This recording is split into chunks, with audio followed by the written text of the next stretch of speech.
ప్రేమ్చంద్ రాసిన కఫన్ కేవలం ఒక కథ మాత్రమే కాదు, అది ఆకలి, పేదరికం మనుషులను ఎంత క్రూరంగా, రాతిహృదయులుగా మారుస్తాయో చూపించే ఒక చేదు నిజం. ఈ కథనే చెబుతున్నాను, వినండి. ఒక కుగ్రామంలో ఘీసు, అతని కొడుకు మాధవ్ అనే ఇద్దరు చర్మకారులు ఉండేవారు. వీళ్లు ఆ ఊరిలోనే పరమ సోమరిపోతులు. ఏదైనా పని దొరికితే తప్ప చేసేవారు కాదు.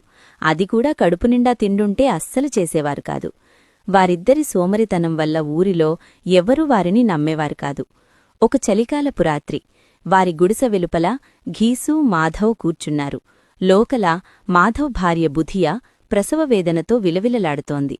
బయట కూర్చున్న ఈ తండ్రి కొడుకులకు ఆమె బాధ కంటే ముందున్న మంటలో కాలుతున్న బంగాళదుంపల మీదే ధ్యాస ఉంది.